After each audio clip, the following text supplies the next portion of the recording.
l'artisan plâtrier fabrique des calibres de diverses formes et de différentes dimensions, en conformité avec la commande et en respect de la séquence de production. Il utilise pour cela des matériaux tels que le zinc, le bois et le carton fort.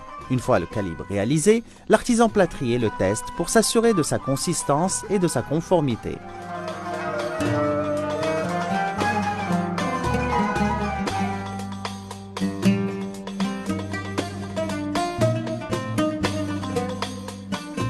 Après avoir effectué les travaux de préparation, l'artisan plâtrier procède à la fabrication des gabarits de traçage. Ces derniers sont fabriqués pour un usage spécifique à chaque ouvrage.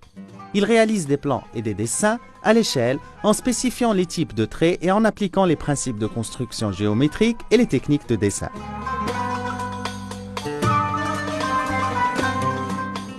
Il réalise aussi sur papier des motifs géométriques, des motifs floraux ou des motifs traditionnels. Il utilise pour cela des outils de dessin comme l'équerre, le compas, le rapporteur d'angle, la règle et applique la prise de mesure et le calcul.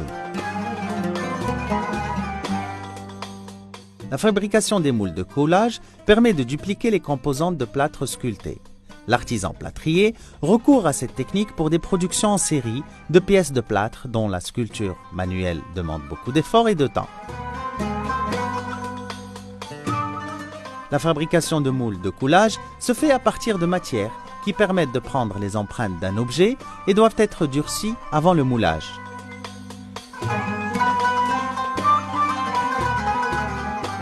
L'artisan plâtrier passe la poudre du plâtre dans un seau pour enlever les impuretés et le mélange avec de l'eau jusqu'à la prise de consistance nécessaire au coulage.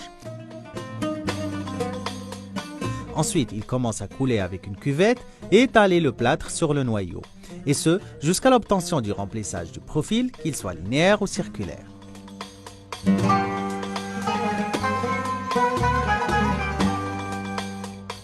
Une fois les plaques du plâtre séchées et raffermies, l'artisan fixe le gabarit de traçage sur la pièce et procède à l'opération de tamponnage des parties ajourées avec le tampon de coton fromage imbibé de la poudre de ciment.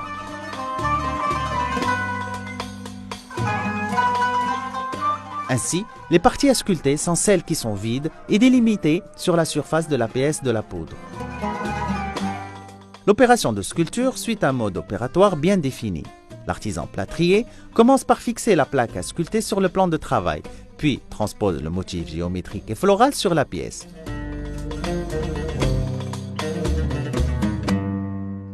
Il utilise les outils de coupe pour dégager le contour du motif, les vider tout en respectant le sens des fibres et moucharder les fonds.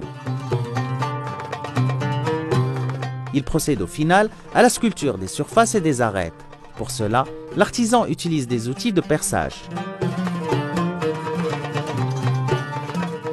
La peinture des motifs se fait à l'aide de pinceaux. L'artisan remplit l'intérieur des composantes à l'aide de gestes précis et harmonieux en veillant à l'uniformité des peintures, à la rigueur des tracés et à la justesse des gestes.